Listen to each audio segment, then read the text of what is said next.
తన భార్య రూపురేఖలు, తన పుత్రుల సద్గుణములు, తన సంపదయున్,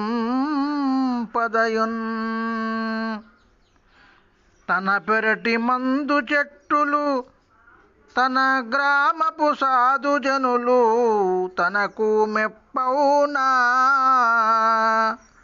ఈలలో ఎంతటి వారికైనా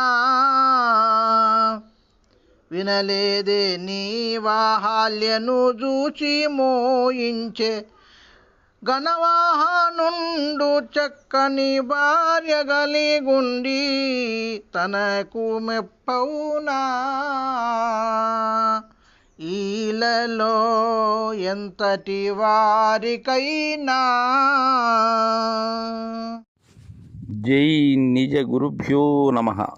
జై అమలాంబ సమేత అనుభవానంద రాజయోగేంద్ర ప్రభుస్వాముల వారి దివ్య చరణార విందములకు ద్వాదశి వందనములు సమర్పించుకొనుచు శ్రీమద్భాగవత కృష్ణప్రభు దేశకేంద్రుల వారిచే విరచితమైన శక్తిద్వయ నిరాసకంబకు శుద్ధరి గుణతత్వ కందార్థ దరువులలో మనం గురు శిష్యోభయ లక్షణం నందు ఈరోజు 9వ కందార్థాన్ని ముచ్చటించుకుంటూ ఉన్నాం. దీనికి మునుపు కందార్థంలో తన యొక్క గురుదేవుని ద్వారా అందుకున్నటువంటి గురుబోధను ఇతరులకు తెలియచేసేటప్పుడు వారికి చాలా గొప్పగా అనిపించేటట్లుగా, అలా వారు స్వీకరించేటట్లుగా చెప్పగలగాలి. ఇలాంటి బోధ మనం తెలుసుకోకపోతే ఈ జన్మ వ్యర్థము, నిరర్ధకము అనేటువంటి భావన వారికి కలిగేటట్లుగా చెప్పినటువంటి వాడే నిజమైనటువంటి శిష్యుడు. వాళ్ళు గురుదేవుని శరణు చేరేటట్లుగా, గురుదేవుని శరణాన్ని అందుకునేటట్లుగా, గురుదేవుని ఆ పాద కమలముల దరికి చేరేటట్లుగా చెప్పగలగాలి. అలాంటి ఘనమైన యుక్తి చేసినటువంటి వాడే శిష్యుడు. దీనిలో అనుమానం ఏమీ లేదు అని తెలియజేసి ఈ కందార్థంలో ఒక విషయాన్ని చెప్తున్నారు. కొందరు దూరముగా ఉండే వాటిని అమితంగా ఇష్టపడతారు. దగ్గరలో ఉన్న వాటి యొక్క విలువ తెలుసుకోలేరు.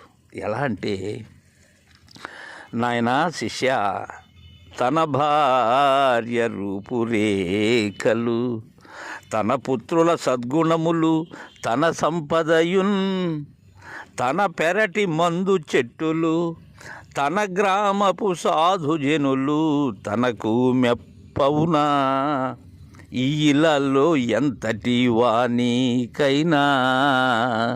శిష్య, వారు ఎంతటి వారైనా, ఎంత గొప్పవారైనా తన దగ్గరలో ఉండబడేటువంటివి, తనతో పాటు ఉండబడేటువంటివి. ఎందుకో వాటి మీద అంత మక్కువ ప్రదర్శించలేరు.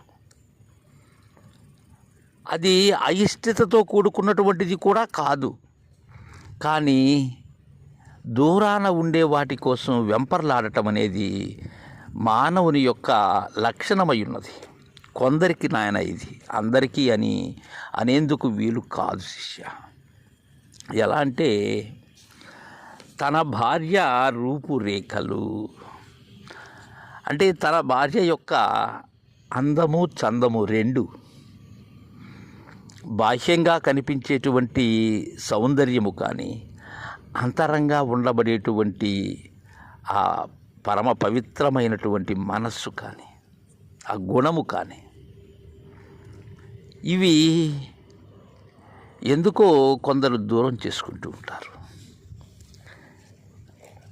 ఎలా అంటే, ఈ చతుర్విధములైనటువంటి స్త్రీ జాతులలో శ్రేష్టమైనటువంటి పద్మిని జాతి తనకు గృహలక్ష్మిగా లభించి ఉన్నప్పటికీ కూడా దానిని తేలికగా తీసుకుంటారు. అష్టవిధ శృంగార నాయకుల యొక్క లక్షణం తన భార్యలో ఉన్నప్పటికీ కూడా సరిగా దర్శించలేరు. అందుకే రూపు రేఖలు అన్నది. ఇక్కడ రేఖలు అంటే ఆ స్త్రీమూర్తి యొక్క ఆచరణ విధానం. అంటే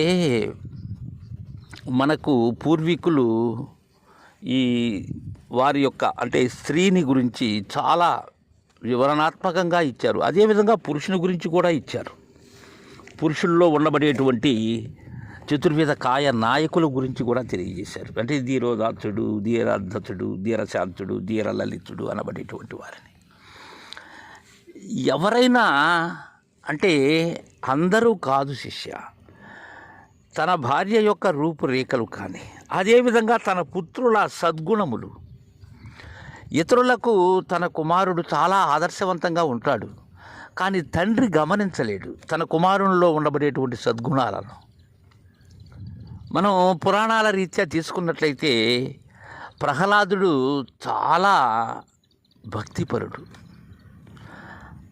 కానీ వారి తండ్రి అయినటువంటి హిరణ్యకశిపునికి ప్రహ్లాదునిలో ఉండే ఆ సద్గుణ శోభితాలు దర్శించలేకపోయాడు.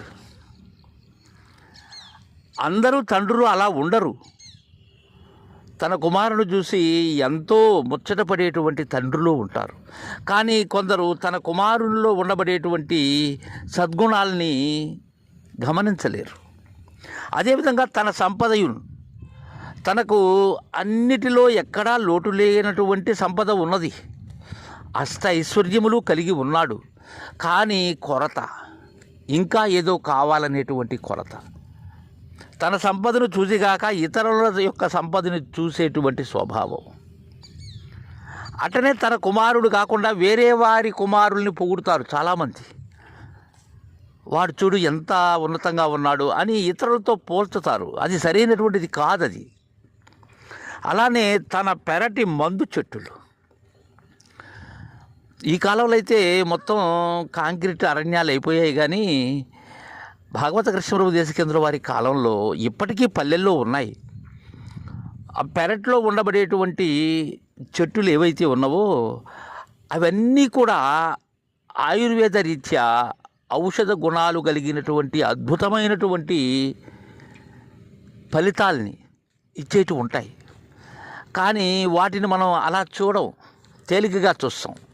అదే వేరే వారు అదే మొక్క యొక్క రసాన్నో లేకపోతే ఆకులను తీసుకొచ్చి ఇచ్చినట్లయితే మనం వాటిని చక్కగా స్వీకరిస్తాం. కానీ తన పెరటిలోనే ఉన్నది అనే విషయాన్ని ఎవరు కూడా గమనించలేరు. అట్టనే శిష్య, తన గ్రామపు సాధుజనులు తన సమీపంలోనే ఉంటారు, తన వీధిలోనే ఉంటారు. అలా ఉండబడేటువంటి ఆ సాధు పొంగవులు ఎవరైతే ఉన్నారో, భ్రాంతి రహితమైనటువంటి స్థితిలో వారి యొక్క జీవన విధానాన్ని ఎవరైతే కొనసాగిస్తూ ఉన్నారో వారు అందరికీ మెప్పు కారు. వారిని గమనించలేరు. వారిని భక్తిభావంతో వారు గురువులని వారి దరికి చేరలేరు. ఎందుకని? తనకు దగ్గరలో ఉన్న కారణం. తన గ్రామంలో ఉండబడేటువంటి వారు తనకు మెప్పు కారు. ఎంతటి వానికైనా కూడా ఈ ఇలలో నేను చెప్పినటువంటి తన భార్య యొక్క అందచందములు కానీ, తన పుత్రుల యొక్క సద్గుణములు కానీ, తనకు ఉండబడేటువంటి సంపద కానీ, తన ఆవరణలో ఉండబడేటువంటి ఆయుర్వేద వైద్యానికి ఉపకరించేటువంటి ఆ చెట్లు కానీ, సాధుజనులు తన గ్రామంలో ఉన్నవారు కానీ మెప్పు కారు. దీనికే చెప్తున్నారు కృష్ణప్రభువులు. ఎలా అంటే, వినలేదే నీ వాహల్యను చూచి మోహించే ఘనవాహనుండు చక్కని భార్య కలిగుండి తనకు మెప్పవునా. అమరావతీధీశుడైనటువంటి సర్వదేవతలకు రాజైనటువంటి ఇంద్రుడు ఘనవాహనుడు, ఐరావతాన్ని అధిరోహించేటువంటి వాడు. క్షీరసాగర మథనంలో ఉద్భవించినటువంటి ఐరావతాన్ని ఇంద్రునికే ఇస్తారు దేవతలందరూ కలిసి. అలాంటి ఐరావతాన్ని అధిరోహించినటువంటి వాడు, తనకు చాలా అందమైనటువంటి భార్య ఉన్నది, శచీదేవి. అన్ని విషయములలో కూడా అద్భుతమైన సౌందర్య రాశి. అలాంటి భార్య అపురూప లావణ్యవతి కలిగుండి కూడా ఎవరిని మోహించాడు? గౌతమ పత్ని అయినటువంటి అహల్యను మోహించాడు. మోహించి చేయకూడని పని చేశాడు. మారువేషంతో ఉదయాత్ పూర్వమే చాలా ముందుగా బ్రహ్మముహూర్తం కన్నా ముందుగా కోడి వలె కూసి గౌతముని యొక్క నిద్రాభంగం కలిగించి గౌతమముని నదీ స్నానమునకు వెళ్ళిన వెంటనే అహల్యతో ఉన్నాడు. తత్కారణంగా ఏమయ్యాడు? శాపగ్రస్తుడయ్యాడు. అహల్య యొక్క శాపానికి కారణమయ్యాడు. అలా మోహించాడు. కానీ తనకు ఉన్నది అద్భుతమైనటువంటి సౌందర్య రాశి కలిగి ఉండి కూడా ఇంద్రుడు అలాంటి నీచ కృత్యానికి పాల్పడ్డాడు. ఇవంతా ఎందుకు? తన దగ్గర ఉండబడేటువంటి వాటి యొక్క విలువ తెలియలేక.